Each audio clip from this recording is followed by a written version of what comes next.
What I am here to talk about today is a really serious and sensitive and edgy topic, so please be advised. And this is just something that this is just a video I wanted to make to just bring this social issue to bigger terms and really get it out there and really make it known, because not too known, because it's like I said, it's a really sensitive and edgy topic, but it's something that I feel really needs to be talked about, because it's a really existing and really um really big issue that exists in a lot of people, especially nowadays, that is really overlooked. It's not an excuse for people, but an explanation for human behaviors that go on nowadays, or the way people think nowadays. And I just wanted to make this video I just wanted to make this video clarifying clarifying it, and talk and bringing it to bigger attention. I am, of course, am talking about the topic of sex addiction, specifically in adolescents and young adults that are actually, no, sex addiction exists in adults too. And it's a really it's like re and it's really, really serious. And and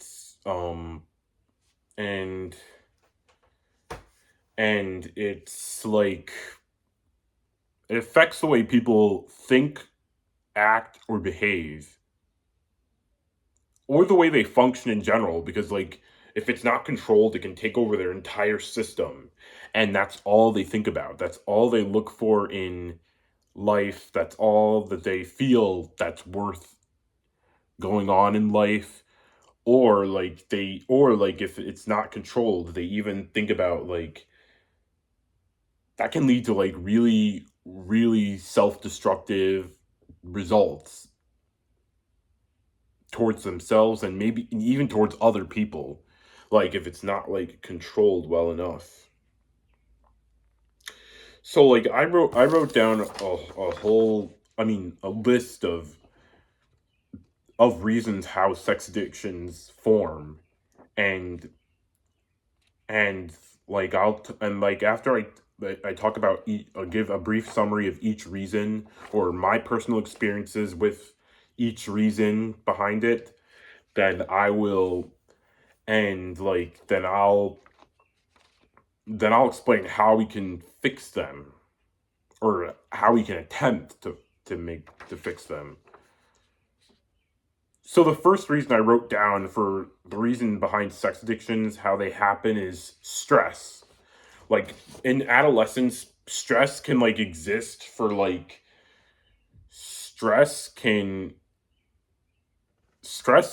make you feel oh my gosh, I have so much to do. I have so much work to do. I want I oh You're overwhelmed by life. You're overwhelmed by a lot of what's going on, and you overthink things a lot, because you're paranoid, not paranoid, but you feel you should overthink a lot of things, because that's how life should work. And so yeah, that's what goes on a lot. And so that's what happened to me, in seven, specifically from late elementary school to early middle school. I was really paranoid. I mean, not paranoid, but I had a lot. But I realized as work started piling on and on and on, like and as I started to get, and as schoolwork started to get busier, and as I started to feel the pressure from to do better and do other things, and not just schoolwork but other pursuits, um I this was around the age when puberty was like puberty like hits you. The usual age where puberty hits you, like 12, 11 or 12. And so like I'd already been interested in girls up until then, but like this was the age when like they really start when like when relationships really started to like take over for me, when they really like started to like be a thing. And so like yeah, like and adults too, like if they're overwhelmed by work, by finding a job, even by like a lot of things, by so many things, they feel like they need to like have pleasure to distract themselves from how busy and how hectic and how stressful their life is. They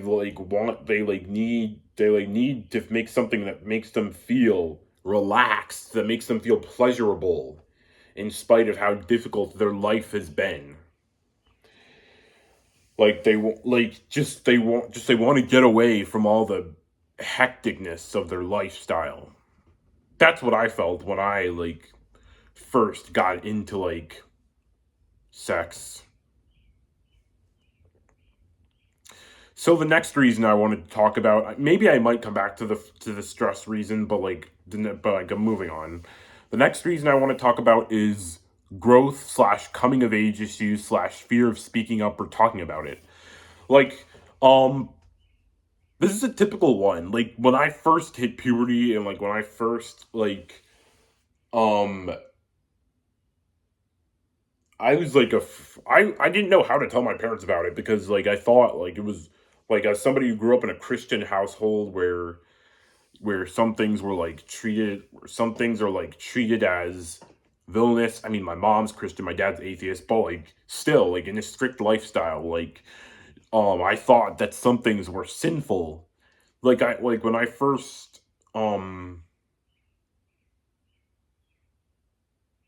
like when I first hit puberty, I thought that what happened what was sinful because it involved like doing things, and I I didn't know how to tell my mom or my dad. I mean, I didn't look. I mean, nothing. It's totally explicit. A lot of it was from PG-13 or PG stuff, but it was still like crazy. To like I'm trying to make this as vague as possible so it doesn't like go across the line with how so I don't overshare. But when I first hit puberty, like I thought it was a sin because it was strict, and like I only told it to my dad as I only referred to it to my dad as coming of age issues, which they were, but like that's all I know. That's all I knew how to describe it to him as. Like my dad's one of my best friends. Like he's the most understanding person in my family. Like I mean, at least I felt for a while. That's how I felt for a while. And um often being afraid to like talk about it. Like I know other people who like have the same experience as I did, like where they hit puberty and they're afraid of the birds and the bees, and like I mean talking about it to their parents because they're afraid that like they'll think that it's a sin, that it's wrong, when in fact it's a normal thing for adolescents. So you might be wondering what this has to do with sex addiction. If you keep it a secret for many years, then yeah, it's gonna blossom into an addiction. It's gonna build up in your mind. It's gonna like do that. I mean, even when I told even after my parents knew that I went through puberty, like um it still like registered into my mind that like it still became apparent that I mean regardless of if you tell them or not. I know regardless for a lot of people, regardless if you tell your parents or not, that if you have sex addiction, then that like it that it's then like then you'll still have it, but like still like if you don't speak up enough about it, like or if you're afraid to, then don't be. Like it's a normal thing that a lot of males and females go through. Like you remember that. Remember or that like you're remember that you're not alone in that. And that a lot of people go through it. So the next reason I wrote down is lack of closeness in a family. This one is a really probably a really in the middle one to talk about, but like lack of closeness in a family. That means like when your family like maybe dysfunctional, either dysfunctional relationship or an effective relationship or like I mean, my I've always been close to my family, but as I grew older, I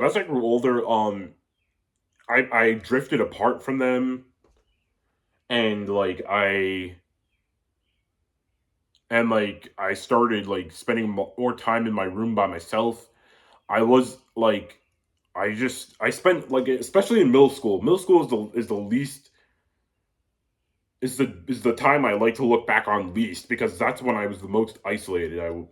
Isolated in school. I didn't participate in any. I didn't make it memorable enough. I didn't make middle school memorable enough. I was just increasingly isolated and introverted, and so like this is when I started to have conflict with my family. Like, and actually, I didn't officially have conflict with my parents or my mom until early high school. That's when I like started getting into trouble at school due to like me being due to like my angst and my own self misguided mind got me into trouble at school. That's a whole other story that I've talked about before, but like what that's when I started getting in trouble and I started like having a fallout with my mom and so I drifted apart from family because like me and my I'm the only boy in a family of mostly all girls, and like so I started having conflict with them, and so like spending time alone by yourself that can like make you think that like whatever sexual thing comes to your come you see that's your guidance, that's what's gonna run your life, that's what you feel like is gonna power you. So the next reason I wrote down is paranoia. Like this is more actually this reason is more attributed to lust other than actual sex addictions, but like but it still was something I felt was worth talking about because yeah, it's a crucial reason. Um Paranoia like leads to lust, which could lead to a sex addiction because you feel when you feel like your life could end at any moment. I know this is ridiculous, but when you feel like your life could end at any moment, you you feel like that there's no other that like the only thing you hide in in the shell in your shell, and you feel like there's no other reason for going on and on in life is other than other than sex, because you feel like your life could end at any moment with your paranoia. That's how paranoia works. And you feel like that's the only thing that could power you, that could motivate you, that's your own sense of security. Sex. I know I felt that so many I felt that like so many times like I felt that like so many times throughout my life, and even still do even still do like occasionally.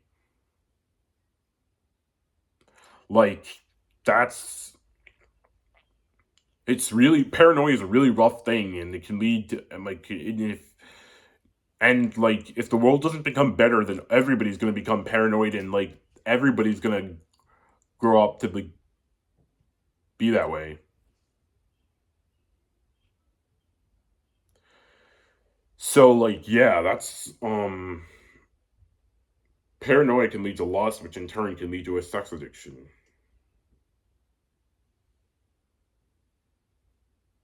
It's that it can if it can lead to a chain reaction of various things.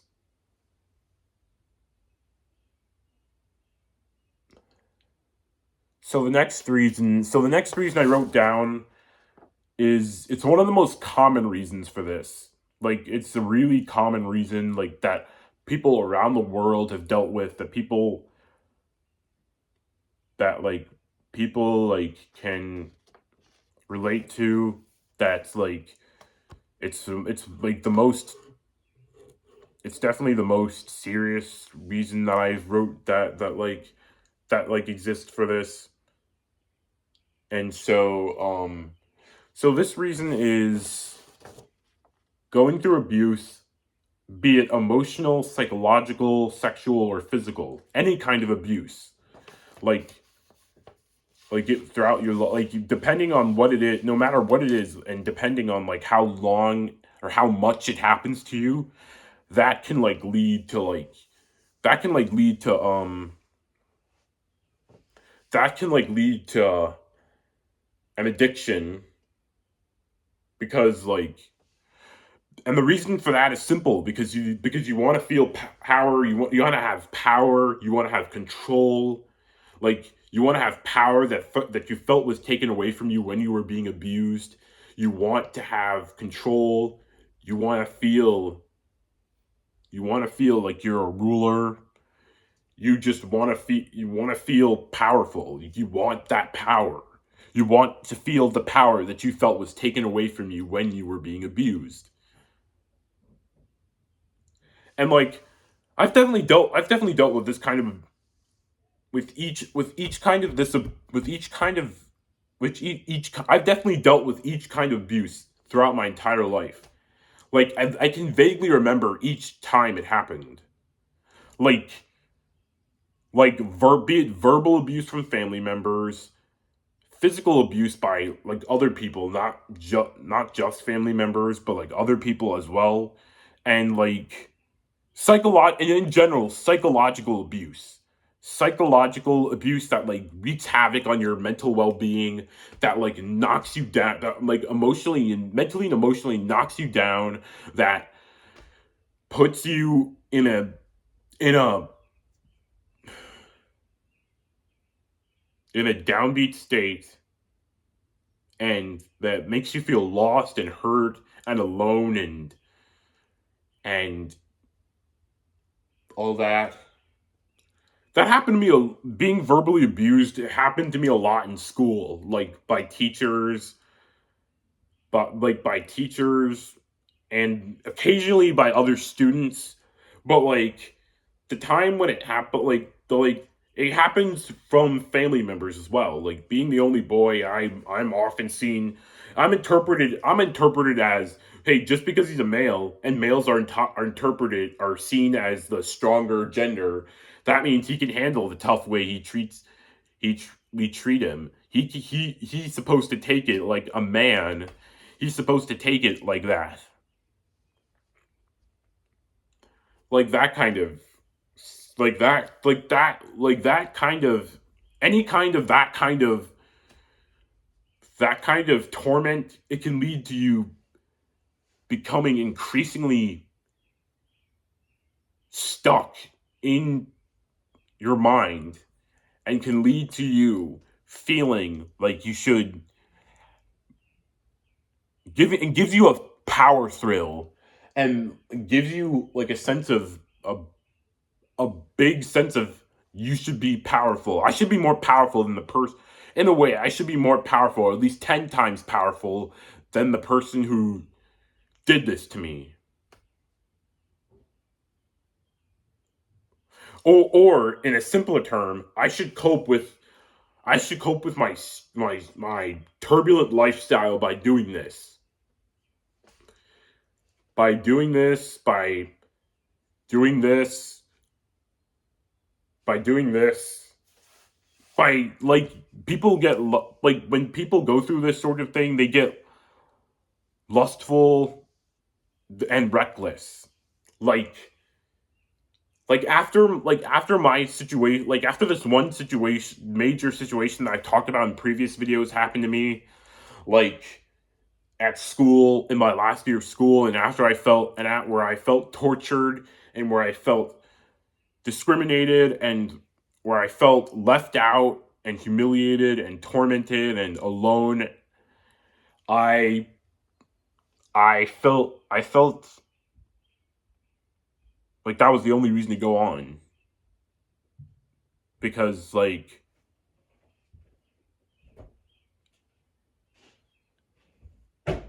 and there are like times and like there are times where people like and there are people in the world who like who become just like the people, and if they don't get treatment, get help for anything, they can become just like the person who did just because I'm the person, like the teacher, the bully, the parent or relative or family friend or anybody who abused them, just like that person, or maybe even worse. Like if you like for like sexual abuse, if you don't get help for that, then your addiction could like take over your mind, and sex could be the only thing you think about, and you could either be the abuser or a toxic partner for your girlfriend or boyfriend, and you could just potentially be you could just potentially end up not that well a person. Like in my own words, the douchebaggery in a lot of people, it stems from perversion, especially from males. Not like perversion can come from both sides, like male and female. Like I'm like equal in everything, like in every social issue for both genders, but like it exists in males or it can perversion the douchebag, like I said, the douchebaggery in a lot of people, it stems from perversion. It's like that it's that easy to see. So this is another reason you should get help for a sex addiction, because like you could because that's what could happen to you. You could end up you could end up just like the people who abused you, maybe even worse. Or worse than the people who have been the person who abused you, depending on what the abuse was. That was that was really rough to talk about. So the next reason is not knowing how to handle it or keep it in check, aka lack of control. This is one reason that that especially applies to me or and other people, not just me, but to other people, or has applied to me in the past. Like when you have a sex addiction, you don't know how to deal with it. Like you don't know how to handle it. You don't know like what the sources are for it. Or you don't even know if there really is a way to control or stop it. Like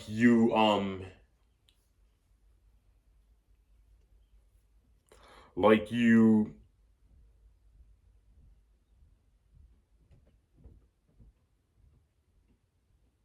you feel like you're overwhelmed by choices on how to handle it, like on what to do with it, so that you don't become some so that you don't become like so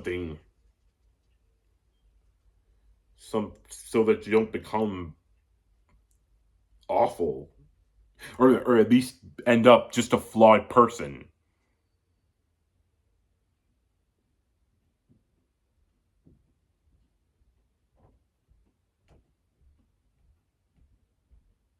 Like you don't like you're not sure like how like what people like or you're just unsure like what people will like. You have to keep it personal, but like at the same time, if you talk to people about it, then you're not sure how they'll react to it either. That depends. That like depends on like what gets done and what doesn't. I myself didn't know how to handle my own addiction until like I found out that it was in fact a real existing thing, that it was a real thing, that it was like that other people struggle with it as well, and so that there are in fact sources that can like help you with it. So and so that's and so like I figured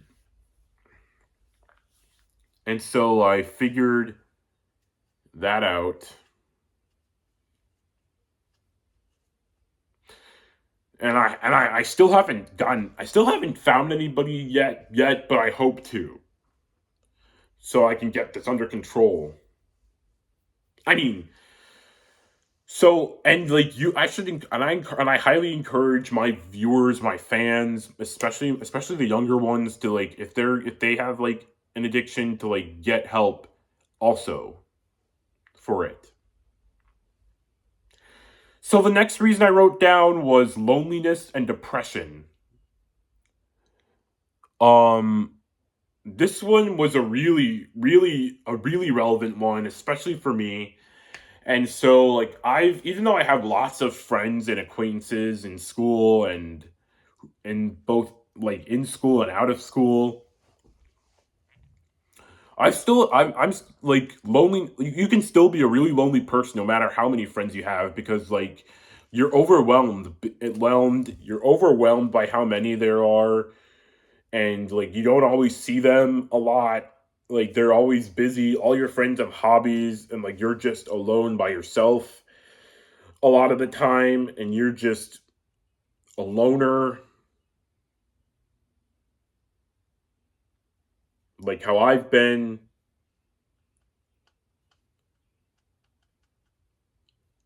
Um,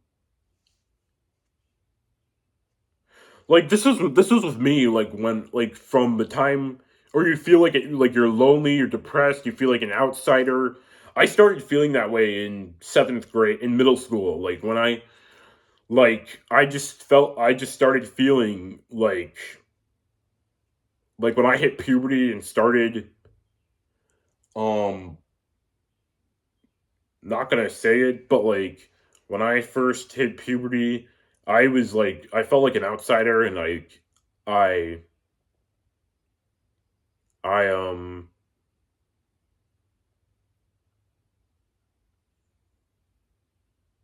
and I saw sex as an escape from from my lack of interactions with other people, or limited interactions with other people.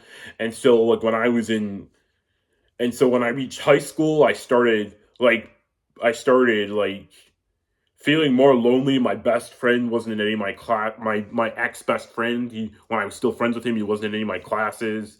And like and I discovered this one girl who I had a crush on, had a boyfriend at the time. And so like I was like and so I started getting into trouble and getting scolded by my teachers for like bullying one of my friends. That was my fault, but still. And so like I like and these are just some of the reasons that like happen that like that like went on. That like it was also because I lost several friends. I I had several embarrassing moments. I frequently clashed with my teachers. I couldn't find a girlfriend. I didn't find my first girlfriend until I was 16. And after my girlfriend dumped me, I fell back. I became more and more depressed.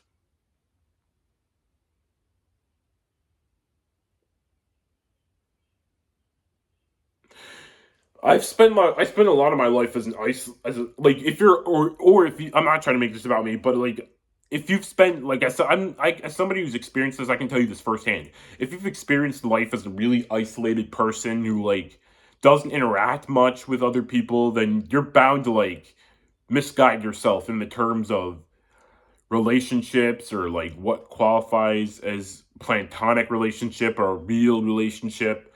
Or when you're depressed, you get lustful. when I'm depressed, I get lustful and reckless. Like the traumatic event incident that happened to me last year, a year ago, because of what the school did to me and how they took away several events that were important to me. Like, I ended up in this really lustful and reckless mindset that led to that traumatic event happening to me.